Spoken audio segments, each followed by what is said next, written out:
আসসালামু আলাইকুম, ফারহানা জামান টিউলিপ স্বাগত জানাচ্ছি এনটিভির মধ্যরাতের খবরে। যতক্ষণ নিঃশ্বাস আছে ততক্ষণ বাংলাদেশের মানুষকে উন্নত জীবনমান দেওয়ার লক্ষ্যে কাজ করে যাবেন বলে জানিয়েছেন প্রধানমন্ত্রী শেখ হাসিনা। বুধবার স্পেশাল সিকিউরিটি ফোর্স এসএসএফ এর ৩৮তম প্রতিষ্ঠা বার্ষিক উপলক্ষে আয়োজিত অনুষ্ঠানে তিনি একথা জানান। নিরাপত্তা নিশ্চিত করতে গিয়ে রাজনৈতিক নেতাদের যেন জনবিচ্ছিন্ন করে ফেলা না হয় সে বিষয়ে আরও সংবেদনশীল হওয়ারও আহ্বান জানান শেখ হাসিনা। নজরানা চৌধুরীর রিপোর্ট। রাষ্ট্র ও সরকার প্রধান এবং বাংলাদেশ সফরে আসা বিদেশি গুরুত্বপূর্ণ অতিথিদের নিরাপত্তা নিশ্চিত করার লক্ষ্যে ১৯৮৬ সালে গঠিত হয় রাষ্ট্রপতি নিরাপত্তা বাহিনী। পরবর্তীতে যার নাম পরিবর্তন করে স্পেশাল সিকিউরিটি ফোর্স বা এসএসএফ করা হয়। এসএসএফের ৩৮তম প্রতিষ্ঠা বার্ষিক উপলক্ষে প্রধানমন্ত্রী কার্যালয়ে আয়োজিত অনুষ্ঠানে যোগ দেন প্রধানমন্ত্রী শেখ হাসিনা। ১৯৮১ সালে দেশে ফেরার পর থেকেই প্রতিদিন সকালে তার নতুন জীবন শুরু হয় বলে মন্তব্য করেন তিনি। যেদিন থেকে দেশে ফিরেছি সেদিন থেকে জানি যে কোনো সময় আমার জীবন চলে যেতে পারে, আর সেটা মাথায় রেখেই কিন্তু আমি দেশে ফিরেছি।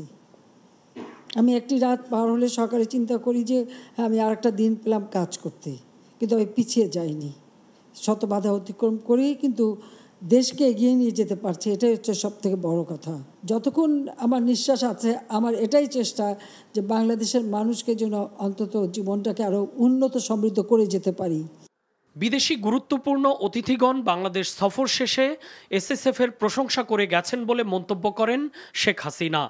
তবে রাজনীতিবিদদের কাজই যেহেতু জনগণকে নিয়ে, তাই নিরাপত্তার জন্য যেন তারা জনগণ থেকে বিচ্ছিন্ন হয়ে না যান সেদিকে আরও সংবেদনশীল হওয়ার জন্য এসএসএফের প্রতি আহ্বান জানান সরকার প্রধান।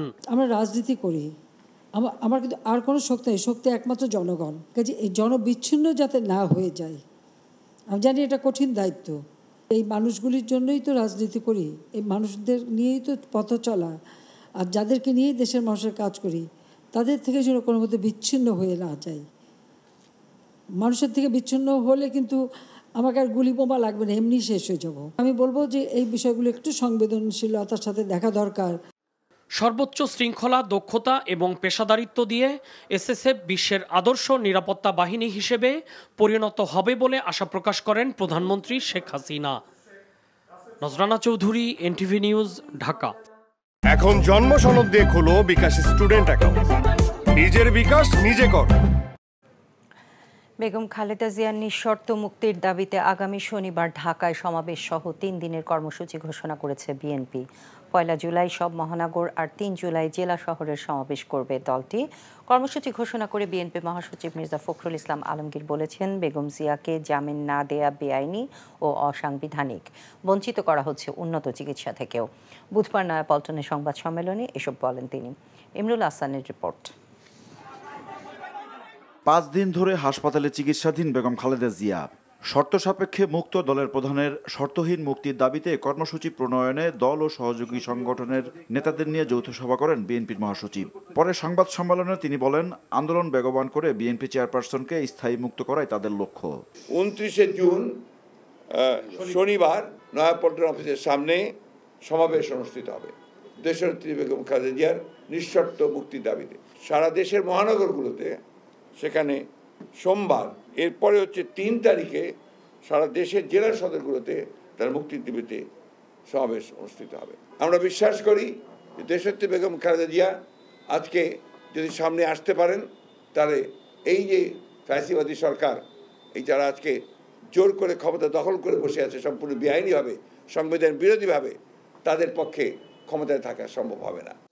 বর্তমানে শারীরিক অবস্থা স্থিতিশীল থাকলেও বেগম জিয়ার জীবন নিয়ে শঙ্কা প্রকাশ করেন বিএনপির মহাসচিব। অভিযোগ করেন, আইনের দোহাই দিয়ে সরকার তাদের নেত্রীকে উন্নত চিকিৎসা থেকে বঞ্চিত করছে।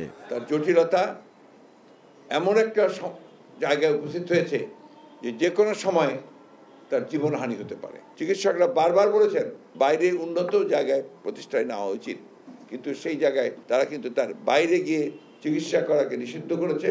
তাকে সম্পূর্ণ অন্যায়ভাবে আটক করে রাখা হয়েছে। এটা আইন বিরোধী, এটা সংবিধান বিরোধী। আপনি জামিন দিতে পারবেন না, এটা একেবারেই কোনো বিধান নেই। এটা তার প্রাপ্য, এটা তার কনস্টিটিউশনাল রাইট। কারণ এখনও কিন্তু তার মামলা সুপ্রিম কোর্টে যায়নি, সুপ্রিম কোর্টের কাছে পেন্ডিং আছে এখনো। সুতরাং এই বিষয়টা অত্যন্ত গুরুত্বপূর্ণ যে তারা অত্যন্ত পরিকল্পিতভাবে তাকে এই কারাগারে আটক করে রাখছে। ইউনাইটেড হাসপাতালের কাছে বেগম জিয়ার জন্য অ্যাম্বুলেন্স ও ইমার্জেন্সি ইনজেকশন চেয়ে না পাওয়ার বিষয়ে ক্ষোভ প্রকাশ করেন মির্জা ফখরুল। নিঃসন্দেহে এটা অমানবিক এবং এটা আপনার নিন্দাযোগ্য। Imrul Ahsan, NTV news, Dhaka. এখন জন্ম সনদ দিয়ে খোলো বিকাশ স্টুডেন্ট অ্যাকাউন্ট। নিজের বিকাশ নিজে কর। দুর্নীতির বিষয়ে শুধু আমলাদের দিকে আঙুল না তুলে রাজনৈতিক ব্যক্তিদেরও আয়নায় চেহারা দেখার আহ্বান জানিয়েছেন সড়ক পরিবহন ও সেতুমন্ত্রী ওবায়দুল কাদের। তিনি বলেন, দুর্নীতি সব সেক্টরেই আছে, তবে দুর্নীতি যেই করুক সরকার তাদের বিষয়ে জিরো টলারেন্স দেখাবে। বুধবার সকালে হযরত শাহজালাল আন্তর্জাতিক বিমানবন্দরে বিদেশ ফেরত যাত্রীদের বিমানবন্দর থেকে যাতায়াত সহজ করতে বিআরটিসি শাটল বাস সার্ভিস উদ্বোধন শেষে একথা বলেন মন্ত্রী। এই বাসে থাকবে পর্যাপ্ত লাগেজ পরিবহনের সুবিধা।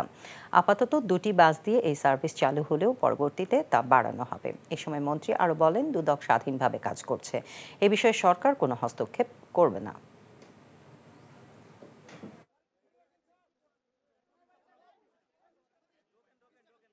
প্রথমত আয়নায় নিজের চেহারাটা দেখা হচ্ছে যে আমি অ্যাজ এ পলিটিশিয়ান আমি আমলাদের করাপশনের বিরুদ্ধে বলছি। তো আমার এখানেও তো করাপশন আছে, নেই? অবশ্যই আছে। আমি মনে করি এখানে দুদক আছে। আর দুদককে প্রধানমন্ত্রী একেবারেই জিরো টলারেন্স নীতিতে তিনি অটল এবং দুদক স্বাধীন। সিলেট থেকে চট্টগ্রামগামী উদয়ন এক্সপ্রেসে এক তরুণীকে ধর্ষণের অভিযোগ উঠেছে। এই ঘটনায় ট্রেনে খাবার সরবরাহকারী প্রতিষ্ঠানের 3 কর্মীকে গ্রেফতারের পর আদালতের মাধ্যমে কারাগারে পাঠানো হয়েছে। সাময়িক বরখাস্ত করা হয়েছে ট্রেনের গার্ডকে। মেয়েটি বর্তমানে চট্টগ্রাম মেডিকেল কলেজ হাসপাতালে চিকিৎসাধীন রয়েছেন। গ্রেফতারকৃতরা হলেন ট্রেনে খাবার সরবরাহকারী প্রতিষ্ঠান এসএ কর্পোরেশনের 3 কর্মী মোহাম্মদ জামাল, শরীফ ও রাসেল। ইতোমধ্যে ওই প্রতিষ্ঠানের কেটারিং সার্ভিস স্থগিত করেছে রেলওয়ে কর্তৃপক্ষ। গঠন করা হয়েছে একটি তদন্ত কমিটি। এর আগে বুধবার ভোরে ট্রেনে ওই তরুণীর ধর্ষণের অভিযোগ ওঠে। ট্রেনটি ওই সময়ে লাকসাম এলাকা পার হচ্ছিল। সিলেট থেকে মঙ্গলবার রাতে ছেড়ে উদয়ন এক্সপ্রেস চট্টগ্রামে পৌঁছে বুধবার সকালে। রেলওয়ে পুলিশ জানায়, ওই তরুণী ট্রেনে চট্টগ্রাম আসছিলেন। তিনি ভৈরব থেকে উঠে খাবার বগিতে অবস্থান করছিলেন। ওই সময় খাবার সরবরাহকারী প্রতিষ্ঠানের 3 কর্মী তরুণীকে ধর্ষণ করেন বলে অভিযোগ করেন। আত্মীয়দের সঙ্গে ভৈরবে থাকলেও মেয়েটির বাড়ি বান্দরবানে। ব্যাপক উৎসাহ উদ্দীপনার মধ্য দিয়ে ঈদ পুনর্মিলনী অনুষ্ঠান উদযাপন করেছে বাহরাইন স্বেচ্ছাসেবক দল। এনটিভি বাহরাইন প্রতিনিধি সৈয়দ মামুন হোসেন জানান, বাহরাইনের রাজধানী মানামার একটি হোটেলে অনুষ্ঠানে আব্দুল্লাহ আল মামুন ও রাশেদুল ইসলাম রাহাদের সঞ্চালনায় সবাইকে ঈদ শুভেচ্ছা জানিয়ে অনুষ্ঠানের সভাপতি দুলাল তালুকদার শহীদ জিয়াউর রহমানের আদর্শে সব নেতাকর্মীদের ঐক্যবদ্ধভাবে প্রবাসে কাজ করার আহ্বান জানিয়েছেন।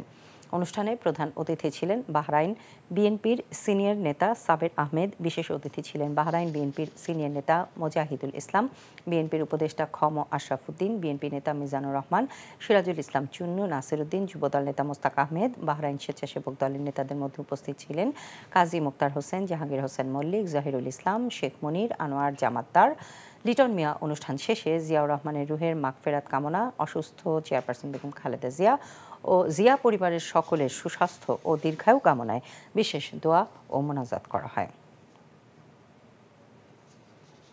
সৌদি আরব মক্কায় আঞ্জুমানে খুদ্দামুল মুসলিমিন বাংলাদেশ কেন্দ্রীয় পরিষদের উদ্যোগে পবিত্র দারসুল কুরআন মাহফিল অনুষ্ঠিত হয়েছে। এনটিভি মক্কা প্রতিনিধি কামাল পারভেজ অভি জানান, মক্কার হোটেল সুলতান গ্র্যান্ডের হলরুমে শাখার সভাপতি মাওলানা হারুন মোস্তফা আর রশিদি এর সভাপতিত্বে মাহফিলে প্রধান অতিথি ছিলেন বাংলাদেশ আহলে সুন্নাত ওয়াল জামায়াতের কেন্দ্রীয় চেয়ারম্যান আল্লামা সৈয়দ বাহাদুর শাহ মুজাদ্দিদি। দার্স পেশ করেন অধ্যক্ষ আল্লামা জাইনুল আবেদিন জুবায়ের, আল্লামা মোশাররফ হোসাইন হিলালি, আল্লামা খাজা আরিফুর রহমান তাহিরি, আল্লামা জিল্লুল করিম আল কুতুবি, মোহাম্মদ আলী আসগর খান ও মিজানুর রহমান। এর যৌথ সঞ্চালনায় মাহফিলে উপস্থিত ছিলেন মাওলানা ওয়াহেদ মুরাদ, মাওলানা মাসুদ চৌধুরী, মাওলানা ইসমাইল, মক্কা শাখার সভাপতি মোহাম্মদ আলী আসগর খান, মদিনা শাখার সভাপতি নাইমুদ্দিন, আসির শাখার সভাপতি মিজানুর রহমান, জেদ্দা শাখার সভাপতি সালাউদ্দিন আবেদি। আরও উপস্থিত ছিলেন নুরুল আলম, আবদুল্লাহ মোস্তফা, জসিমউদ্দিন, নজরুল ইসলাম রানা, নাইমুদ্দিন, ওয়াহিদুল আলম, শাহ আলম, নাসিরউদ্দিন ও ফুরকানুল্লাহ। সাবেক প্রধানমন্ত্রী বিএনপি চেয়ারপারসন বেগম খালেদা জিয়ার সুস্থতা কামনায় পবিত্র ওমরা পালন করলেন সৌদি আরবের মক্কার বিএনপি নেতৃবৃন্দ। মক্কা প্রতিনিধি কামাল পারভেজ অভি জানান, মক্কা বিএনপি সভাপতি আবুল কালাম আজাদের নেতৃত্বে পবিত্র কাবা ঘর তাওয়াফের মাধ্যমে ওমরা পালন করেন তারা। ওমরা পালন শেষে সাবেক রাষ্ট্রপতি জিয়াউর রহমান সহ তার ছেলে আরাফাত রহমান কুকুর আত্মার মাগফিরাত কামনা করেন। একই সঙ্গে খালেদা জিয়া সহ জিয়া পরিবারের সকল সদস্যদের সুস্বাস্থ্য ও দীর্ঘায়ু কামনা করা হয়। এই সময় ভার্চুয়ালে যুক্ত হন লন্ডন বিএনপি সভাপতি আব্দুল মালিক। ওমরা পালনে উপস্থিত ছিলেন মক্কা বিএনপির যুগ্ম সাধারণ সম্পাদক আবু তাহের, সহ সাংগঠনিক সম্পাদক শফিউল আলম, জাহাঙ্গীর আলম, মোহাম্মদ আলী, মোস্তফা কামাল উদ্দিন সুমন, মোশাররফ হোসেন আফরাজ সহ বিএনপির অন্যান্য নেতারা।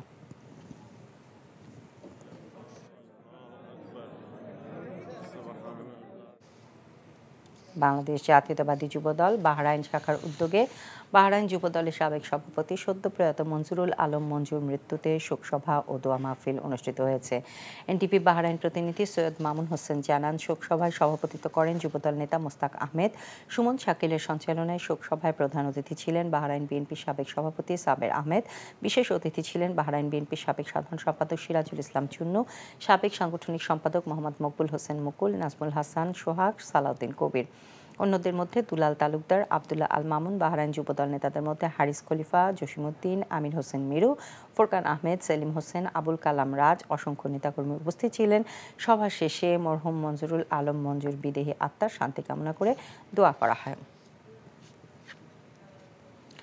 সৌদি আরব তাবুক বাংলাদেশ আওয়ামী লীগের ৭৫তম প্রতিষ্ঠা বার্ষিক উপলক্ষে আলোচনা সভা ও দোয়া মোনাজাত অনুষ্ঠিত হয়েছে। তাবুক প্রতিনিধি ইসমাইল খান টিটু জানান, ২৩শে জুন রাতে সৌদি আরব তাবুক শাখা আওয়ামী লীগের উদ্যোগে দাখেলে আয়োজিত প্রতিষ্ঠা বার্ষিকীতে সভাপতিত্ব করেন সংগঠনের সহসভাপতি ইসমাইল হোসেন মিজি। প্রধান অতিথি ছিলেন তাবুক শাখা বাংলাদেশ আওয়ামী লীগের সভাপতি খলিল মৃধা। সংগঠনের সাধারণ সম্পাদক সালাউদ্দিন কোতোয়ালের সঞ্চালনায় প্রধান আলোচক ছিলেন সিনিয়র সহসভাপতি মুসা কলিমুল্লাহ লিটন। বিশেষ অতিথির বক্তব্য রাখেন জসিম কাজী, ইঞ্জিনিয়ার আবু সাইদ, আলাল খান, শফিকুল্লাহ, সমীরন শীল, আমিনুল ইসলাম মৃধা, জসিম সাইফুল। আলোচনা সভা শেষে প্রতিষ্ঠা বার্ষিকীতে জাতির জনক বঙ্গবন্ধু শেখ মুজিবুর রহমানের মাগফিরাত কামনায় বিশেষ দোয়া মোনাজাত অনুষ্ঠিত হয়।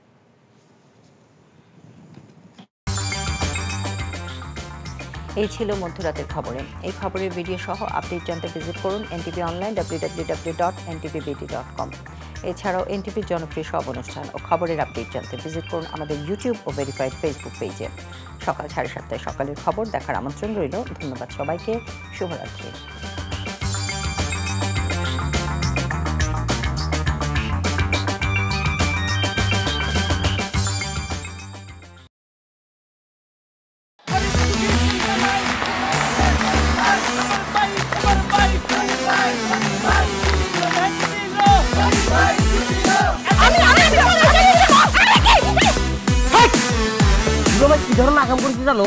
বিয়ে করলো দুখান, কিন্তু ফেসবুকে রিপোর্ট করেছে একখান।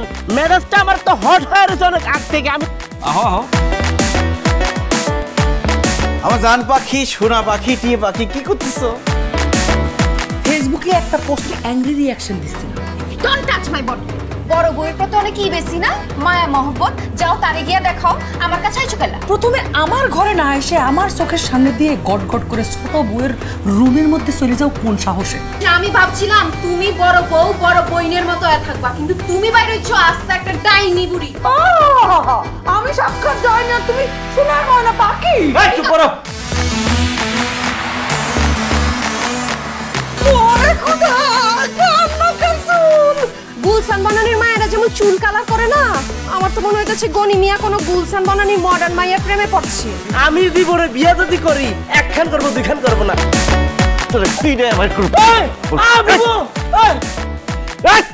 কি করছো? আরে বাইরে করতে বাইরো। যা কইছি শুনো, গড়তে বাইরো। তুমি কি করতেছো? তুমি কোথায় যাচ্ছ স্বামী আমার? হ্যাঁ, তুমি ছাড়া মোর কোনো গতি নাই। তোমার ঘরে একটুখানি দাও ঠাই। দেখাই দিচ্ছে ছোট বউ তার আসল রূপ, নাগিনী সাপিনী। শুনছি ভালোবাসা টিকে থাকে বিশ্বাসের উপর। আমার উপর তোমাদের সেই বিশ্বাস ছিল, আজকে দেখতেছি আমার উপর আর কোনো বিশ্বাস নাই। যেহেতু বিশ্বাস নাই, তোমাদের সাথে থাকার কোনো ইচ্ছা আমার নাই।